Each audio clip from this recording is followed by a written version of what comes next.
महाभारत युद्ध आरंभ होने के ठीक पहले भगवान श्री कृष्ण ने अर्जुन को जो उपदेश दिया वो श्रीमद् भगवत गीता के नाम से प्रसिद्ध है। यह उपदेश गीत के रूप में दिया गया था, इसलिए इसे गीता कहा जाता है, तथा गीत के रूप में यह उपदेश भगवान श्री कृष्ण के द्वारा दिया गया था, इसलिए इसे भगवत गीता कहा जाता है। भगवत अर्थात भगवान और गीता अर्थात गीत। यह महाभारत के भीष्म पद का अंग है। गीता में 18 अध्याय और 700 श्लोक हैं। हिंदू पौराणिक कथाओं के अनुसार श्रीमद् भगवत गीता भगवान श्री गणेश द्वारा लिखी गई थी, जैसा कि उन्हें ऋषि वेद व्यास ने बताया था। भगवत गीता धर्म, आस्तिक, भक्ति और मोक्ष के यौगिक आदर्श के बारे में विभिन्न हिंदू विचारों का संश्लेषण प्रस्तुत करती है। गीता में आत्मा, परमात्मा, भक्ति, कर्म, जीवन आदि का वृहद रूप से वर्णन किया गया है।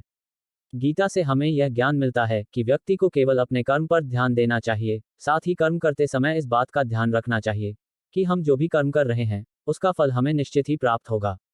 गीता पढ़ने वाले व्यक्ति को सच और झूठ, ईश्वर और जीव का ज्ञान हो जाता है, उसे अच्छे और बुरे की समझ आ जाती है। गीता पढ़ने से व्यक्ति का आत्मबल बढ़ता है और व्यक्ति साहसी और निडर बनकर अपने कर्तव्य पथ पर आगे बढ़ता है। रोजाना गीता पढ़ने से शरीर और दिमाग में सकारात्मक ऊर्जा विकसित होती है। जय श्री कृष्ण, जय श्री भागवत गीता जी। हेलो एवरीवन, कैसे हैं आप सब? आप सभी का मेरे YouTube चैनल आध्यात्म निधि में बहुत बहुत स्वागत है। मैं हूं निधि खरे और आज मैं लेकर आई हूं आपके लिए श्रीमद् भगवत गीता के अध्याय 1 अर्जुन विषाद योग के सभी श्लोकों के हिंदी अनुवाद का वर्णन। आज के इस वीडियो में आप जानेंगे कि किस तरह भगवान श्री कृष्ण युद्ध में सुसज्जित खड़ी विराट चतुरंगिनी सेना तथा कुरुक्षेत्र के मैदान में उपस्थित बंधुओं और संबंधियों को सामने देखकर अर्जुन के मन में उठे विषाद और मनस्थिति का वर्णन करते हैं। तो इस वीडियो को आप बिना स्किप किए एंड तक पूरा जरूर देखिएगा और मेरे चैनल को लाइक, शेयर, सब्सक्राइब और बेल नोटिफिकेशन में ऑल सिलेक्ट करना बिल्कुल भी मत भूलिएगा, जिससे कि आप मेरे सभी लेटेस्ट वीडियो सबसे पहले देख सकें। आप मुझे इंस्टाग्राम और फेसबुक पेज पर भी फॉलो कर सकते हैं। तो आए मेरे साथ ज्ञान प्राप्त करते हैं श्रीमद् भगवत गीता के अध्याय 1 का। धृतराष्ट्र बोले, हे संजय, धर्मभूमि कुरुक्षेत्र में एकत्रित युद्ध की इच्छा वाले मेरे और पांडु के पुत्रों ने क्या किया? संजय बोले, उस समय राजा दुर्योधन ने व्यूह रचना युक्त पांडवों की सेना को देखा और द्रोणाचार्य के पास जाकर यह वचन कहा, हे आचार्य, आपके बुद्धिमान शिष्य द्रुपद पुत्र धृष्टद्युम्न द्वारा व्यूहाकार खड़ी की हुई पांडुपुत्रों की इस बड़ी भारी सेना को देखिए। इस सेना में बड़े बड़े धनुषों वाले तथा युद्ध में भीम और अर्जुन के समान शूरवीर सात्यकी और विराट तथा महारथी राजा द्रुपद, धृष्टकेतु और चेकितान तथा बलवान काशीराज, पुरुजित, कुंतीभोज और मनुष्यों में श्रेष्ठ शाव्य, पराक्रमी युधामन्यु तथा बलवान उत्तमौजा, सुभद्रा पुत्र अभिमन्यु एवं द्रौपदी के 5 पुत्र, ये सभी महारथी हैं। हे ब्राह्मण श्रेष्ठ, अपने पक्ष में भी जो प्रधान हैं उनको आप समझ लीजिए। आपकी जानकारी के लिए मेरी सेना के जो सेनापति हैं उनको बतलाता हूँ। आप द्रोणाचार्य और पितामह भीष्म तथा कर्ण और संग्राम विजयी कृपाचार्य तथा वैसे ही अश्वत्थामा, विकर्ण और सोमदत्त का पुत्र भूरिश्रवा और भी मेरे लिए जीवन की आशा त्याग देने वाले बहुत से शूरवीर अनेक प्रकार के शस्त्रास्त्रों से सुसज्जित और सबके सब युद्ध में चतुर हैं। भीष्म पितामह द्वारा रक्षित हमारी वह सेना सब प्रकार से अजेय है और भीम द्वारा रक्षित इन लोगों की यह सेना जीतने में सुगम है। इसलिए सब मोर्चों पर अपनी अपनी जगह स्थित रहते हुए आप लोग सभी निसंदेह भीष्म पितामह की ही सब ओर से रक्षा करें। कौरवों में वृद्ध बड़े प्रतापी पितामह भीष्म ने उस दुर्योधन के हृदय में हर्ष उत्पन्न करते हुए उच्च स्वर से सिंह की दहाड़ के समान गरज कर शंख बजाया। इसके पश्चात शंख और नगाड़े तथा ढोल, मृदंग और नरसिंगे आदि बाजे एक साथ ही बज उठे। उनका वह शब्द बड़ा भयंकर हुआ। इसके अनंतर सफेद घोड़ों से युक्त उत्तम रथ में बैठे हुए श्री कृष्ण महाराज और अर्जुन ने भी अलौकिक शंख बजाए। श्री कृष्ण महाराज ने पांचजन्य नामक, अर्जुन ने देवदत्त नामक और भयानक कर्म वाले भीमसेन ने पौंड नामक महाशंख बजाया। कुंतीपुत्र राजा युधिष्ठिर ने अनंत विजय नामक और नकुल तथा सहदेव ने सुघोष और मणिपुष्पक नामक शंख बजाए। श्रेष्ठ धनुष वाले काशीराज और महारथी शिखंडी एवं धृष्टद्युम्न तथा राजा विराट और अजेय सात्यकी, राजा द्रुपद एवं द्रौपदी के 5 पुत्र और बड़ी भुजा वाले सुभद्रा पुत्र अभिमन्यु, इन सभी ने, हे राजन, सब ओर से अलग अलग शंख बजाए। धृतराष्ट्र बोले, हे संजय, धर्मभूमि कुरुक्षेत्र में एकत्रित युद्ध की इच्छा वाले मेरे और पांडु के पुत्रों ने क्या किया?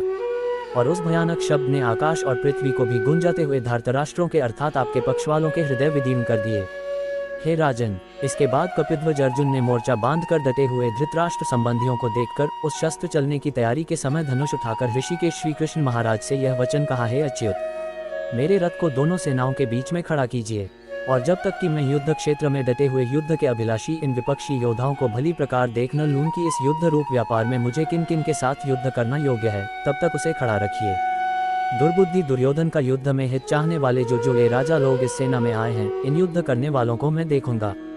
संजय बोले, हे धृतराष्ट्र, अर्जुन द्वारा कहे अनुसार महाराज श्री कृष्णचंद्र ने दोनों सेनाओं के बीच में भीष्म और द्रोणाचार्य के सामने तथा संपूर्ण राजाओं के सामने उत्तम रथ को खड़ा कर इस प्रकार कहा कि हे पार्थ, युद्ध के लिए जुटे हुए इन कौरवों को देख। इसके बाद प्रथापुत्र अर्जुन ने उन दोनों ही सेनाओं में स्थित ताऊ चाचों को, दादों परदादों को, गुरुओं को, मामाओं को, भाइयों को, पुत्रों को, पौत्रों को तथा मित्रों को, ससुरों को और सुहृदों को भी देखा। उन उपस्थित संपूर्ण बंधुओं को देखकर वे कुंती पुत्र अर्जुन अत्यंत करुणा से युक्त होकर शोक करते हुए यह वचन बोले। अर्जुन बोले, हे कृष्ण, युद्ध क्षेत्र में डटे हुए युद्ध के अभिलाषी इस स्वजन समुदाय को देखकर मेरे अंग शिथिल हुए जा रहे हैं और मुख सूखा जा रहा है तथा मेरे शरीर में कंप एवं रोमांच हो रहा है। हाथ से गांडीव धनुष गिर रहा है और त्वचा भी बहुत जल रही है तथा मेरा मन भ्रमित सा हो रहा है, इसलिए मैं खड़ा रहने को भी समर्थ नहीं हूँ। हे केशव, मैं लक्षणों को भी विपरीत ही देख रहा हूँ तथा युद्ध में स्वजन समुदाय को मारकर कल्याण भी नहीं देखता।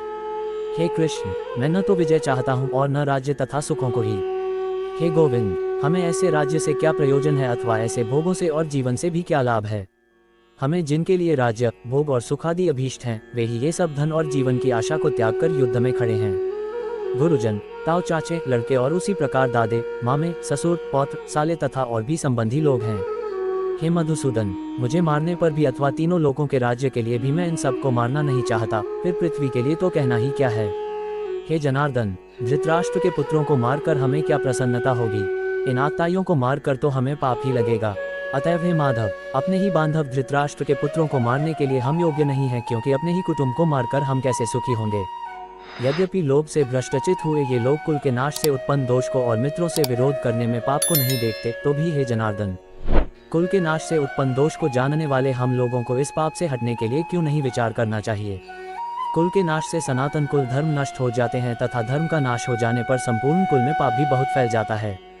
हे कृष्ण, पाप के अधिक बढ़ जाने से कुल की स्त्रियां अत्यंत दूषित हो जाती हैं और हे वार्षणीय, स्त्रियों के दूषित हो जाने पर वर्ण संकर उत्पन्न होता है। वर्ण संकर कुलघातियों को और कुल को नरक में ले जाने के लिए ही होता है।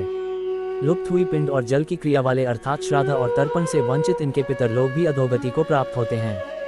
इन वर्ण संकर कारक दोषों से कुलघातियों के सनातन कुल धर्म और जाति धर्म नष्ट हो जाते हैं।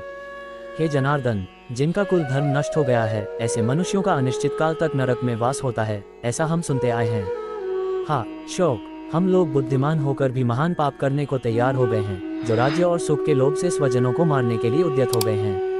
यदि मुझ शस्त्ररहित एवं सामना न करने वाले को शस्त्र हाथ में लिए हुए धृतराष्ट्र के पुत्र रण में मार डालें तो वह मारना भी मेरे लिए अधिक कल्याणकारक होगा। संजय बोले, रणभूमि में शोक से उद्विग्न मन वाले अर्जुन इस प्रकार कहकर बाण सहित धनुष को त्याग कर रथ के पिछले भाग में बैठ गए। तो आज के इस वीडियो को मैं करती हूँ यहीं पर खत्म। आशा करती हूँ कि आपको श्रीमद् भगवद गीता के अध्याय 1 का संपूर्ण ज्ञान प्राप्त हो ही गया होगा। यदि आपको ये वीडियो अच्छा लगा हो तो इसे लाइक, कमेंट व शेयर अवश्य करें, और यदि आप मेरे चैनल पर नए हैं तो चैनल को सब्सक्राइब करके बेल नोटिफिकेशन में ऑल सेलेक्ट अवश्य करें, जिससे कि आप मेरे सभी लेटेस्ट वीडियो सबसे पहले देख सकें। तो जल्द ही मिलते हैं एक नए वीडियो में, तब तक के लिए गुड बाय, टेक केयर। जय श्री कृष्ण, जय श्री भागवत गीता जी।